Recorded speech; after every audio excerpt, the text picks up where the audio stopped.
Hello दोस्तों, आज मैं एक्सप्लेन करूंगी इस ड्रामा का नेक्स्ट एपिसोड। और अभी तक आपने इसके पिछले एपिसोड्स नहीं देखे तो उनका लिंक आपको डिस्क्रिप्शन बॉक्स में मिल जाएगा। और ऐसी ही इंटरेस्टिंग ड्रामास की एक्सप्लेनेशन देखने के लिए मेरे चैनल को सब्सक्राइब करें और बेल आइकन प्रेस करें, जिससे आप कोई नोटिफिकेशन मिस ना करें। और अगर आपको वीडियो अच्छी लगे तो वीडियो को लाइक कर दीजिए। एपिसोड 3 की स्टार्टिंग में हम देखते हैं जब दानो को रियलाइज होता है कि वो कॉमिक में मेन कैरेक्टर नहीं है, तो वो भागकर किचन में जाती है और मीचे के सीक्रेट बुक लेने से पहले वो ले लेती है। और वो फाइनली सीक्रेट बुक की कैरेक्टर लिस्ट रीड करती है। नामजू, जूदा और दोवा मेन कैरेक्टर हैं। क्योंग और सेमी मेन कैरेक्टर के बिहाइंड हैं पर इम्पोर्टेंट भी हैं। और वो 3 बुली बॉयज और गर्ल्स भी इम्पोर्टेंट हैं, पर बेचारी दानो बॉटम में है और उसकी कोई इम्पोर्टेंस नहीं है। और उसके कैरेक्टर की सिंपल एक्सप्लेनेशन है क्योंग फियांसे और उसकी वीक हर्ट कंडीशन। वो मीची के साथ आर्ग्यू करती है कि वो माइनर कैरेक्टर नहीं चाहती और राइटर के बारे में भी बुरा बोलती है क्योंकि उसने उसे यूजलेस बनाया। इससे पहले कि दानो और कुछ कह पाती वो पहुंच जाती है इंटेंटेड सीन के लिए पेंटिंग रूम में। वो इरिटेट होती है इस फैक्ट पर कि उसका एक्सिस्टेंस सिर्फ नामजू और जूदा की हेल्प करने के लिए है, उनको एक करने के लिए है। जूदा नामजू को पेंसिल देने के लिए रुकती है तो उसके ऊपर सनबीम शाइन करती है और ओनली दानो ही ये देख पाती है। दानो अपने लिप्स को कर्ल करती है और सोचती है ये होल वर्ल्ड सिर्फ इन दोनों के लिए बना है। सनलाइट अगेन जूदा के ऊपर शाइन करती है। जब वो दानो के पास बैठती है तो अपने ऊपर सनलाइट लाने के लिए वो जूदा के क्लोज जाकर बैठ जाती है, पर सनलाइट उसे अवॉइड करती है। तो इस वजह से दानो जूदा की सनलाइट लेने के लिए उसे पुश कर देती है, पर फिर भी उसे सनलाइट नहीं मिलती। जूदा नेक्स्ट सीट पर जाकर बैठ जाती है। क्लास स्टार्ट होती है और टीचर दानो को बुलाती है क्लास में मॉडल बनने के लिए। जब वो बैग से क्लास के फ्रंट में जा रही थी तो वो टेबल से टकराकर गिर जाती है, जिससे नामजू की पेंसिल फ्लोर पर गिर जाती है। पर अगेन ये मोमेंट भी नामजू और जूदा के लिए होता है। सेम टाइम में नामजू और जूदा पेंसिल उठाने के लिए हाथ बढ़ाते हैं, जिससे उनके हाथ टच हो जाते हैं। देन जब सारी क्लास नामजू की ब्यूटीफुल ड्राइंग देख रही थी जूदा की, तो दानो वैकी पोजेस देना स्टार्ट कर देती है उनकी अटेंशन पाने के लिए। और तभी वो एक्सीडेंटली अपने पीछे रखी हुई प्लास्टर कार्ड्स तोड़ देती है। सभी स्टूडेंट्स उसकी साइड देखते हैं। वो कहती है तो फाइनली तुमने मेरी साइड देखा, और वो एक और प्लास्टर कार्ड तोड़ देती है, इस बार तो जानबूझकर। लेकिन अगेन उसे पेज टर्निंग साउंड सुनाई देती है और वही सीन जिसमें वो मॉडल बनकर बैठी थी वो रिस्टार्ट होता है, जैसे कुछ हुआ ही नहीं है। स्कूल के बाद दानो एम्प्टी स्कूल हॉल में चेयर्स को हवा में उड़ता हुआ देखकर चौंक जाती है।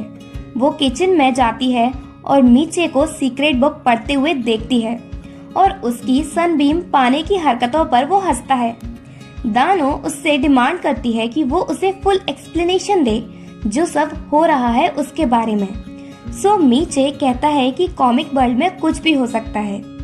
दानो इसी मोमेंट में सीक्रेट बुक ओपन करती है और पूछती है बुक में कहाँ है कि मैंने उन प्लास्टर कार्ड्स को ब्रोक किया है। मीचे एक बॉक्स को लेकर आता है और उसमें से डायरामा निकालता है जो कि सेम उनके हाई स्कूल की तरह दिखाई देता है। फिर वो एक्सप्लेन करता है कि ये वर्ल्ड कॉमिक वर्ल्ड है और स्कूल एक स्टेज है जहाँ सब कुछ वही होता है जो राइटर चाहता है। दानो समझ जाती है कि इसी वजह से वो कभी कभी अपोजिट वर्क करती है उस वर्क से जो वो करना चाहती है, क्योंकि उस टाइम वो स्टेज पर होती है और राइटर के कंट्रोल में होती है। मीचे आगे कंटिन्यू करता है। वो कहता है कुछ सीन वो भी एक्सिस्ट करते हैं जो राइटर ने ड्रॉ नहीं करे, और वो स्ट्रेंज सीन है जैसे अभी ये चेयर्स हवा में फ्लोट कर रही थी, और इससे शैडो कहते हैं। शैडो में कैरेक्टर्स फ्री होते हैं, वो खुद रिएक्ट कर सकते हैं, पर ओनली सेल्फ अवेयर कैरेक्टर जिन्हें पता है कि वो कॉमिक वर्ल्ड में है उन्हें ही पता होता है कि शैडो में क्या हुआ है। और सेल्फ अवेयर होने का मतलब ये नहीं है कि तुम सारा टाइम फ्री हो। वो कहता है इससे कोई मतलब नहीं है कि कैरेक्टर क्या करता है, थिंग्स वैसे ही होंगी जैसे राइटर उन्हें स्टेज पर चाहता है। सो इवन अगर तुम किसी भी थिंग को तोड़ दो फोड़ दो, वो थिंग वापस क्विकली रिस्टोर हो जाएगी जैसा राइटर चाहता है। दानो उसकी एक्सप्लेनेशन समझ जाती है, पर वो डिसाइड करती है कि वो वैसे बिहेव नहीं करेगी जैसे राइटर चाहता है। और फिर हमें पता चल जाएगा कि मेरा फेट किसके हाथों में है। तो बेसिकली दानो वॉर डिक्लेयर कर देती है राइटर और अपने बीच। देन हम उस मिस्टीरियस स्टूडेंट को लाइब्रेरी में देखते हैं। अब टाइम होता है म्यूजिक क्लास का। जब सारे स्टूडेंट्स बोरिंग सॉन्ग गाने लगे थे, तब दानो मस्त हेडफोन्स लगाकर के-पॉप पर डांस कर रही थी। पर अगेन मोमेंट स्टार्ट होता है राइटर की तरह और दानो शांति से बैठकर सभी के साथ सॉन्ग गाती है।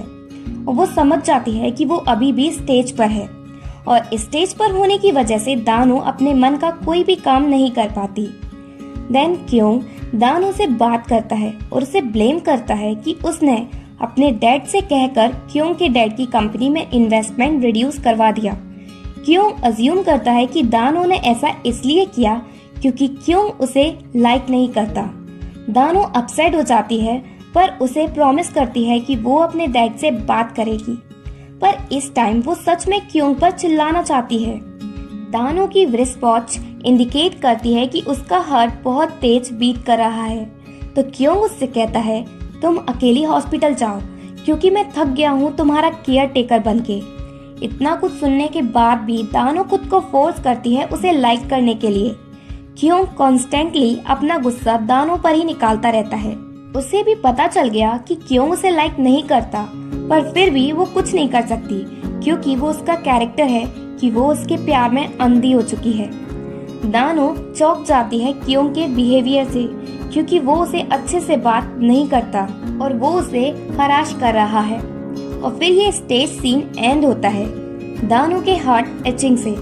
इस सब की वजह से वो और भी ज्यादा डिटरमाइन होती है कि वो अपनी लाइफ के कंट्रोल पर गिव अप नहीं करेगी और कहती है राइटर मैं अपनी लाइफ तुमसे वापस लेकर रहूंगी क्योंकि ये मेरी लाइफ है।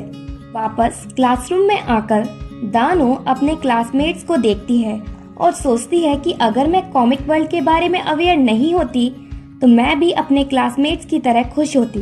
पर फिर वो डिसाइड करती है कि वो जो भी है वो खुश रहेगी, भले ही वो चेंज नहीं कर सकती जो उसे हर्ट कर रहा है।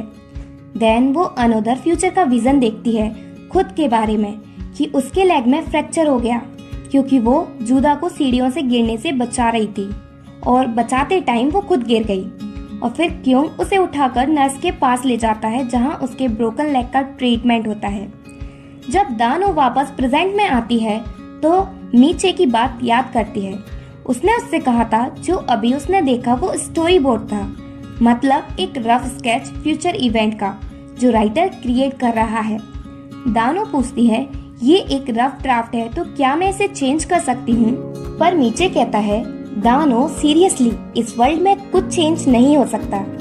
देन दानो लाइब्रेरी में जाती है जहाँ वो जूदा और दो हवा को देखती है। जूदा और दो हवा एक दूसरे को बुक्स के बीच से देखते हैं और दो हवा सोचता है क्या जूदा हमेशा से इतनी प्रिटी है।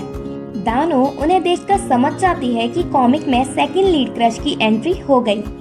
दानो खुद लंबा सा स्टैक लिए हुई थी बुक्स का, तो मिस्टेकनली उससे कुछ बुक्स गिर जाती हैं। उसे उठाने में बहुत प्रॉब्लम होती है। तभी वहाँ कोई आकर बुक्स को उठाकर स्टैक पर रख देता है, पर दानो उसका फेस नहीं देख पाती। बस वो इतना देख पाती है कि उसके लेफ्ट हैंड की पाम में चोट का निशान है। और एपिसोड 3 यही एंड होता है।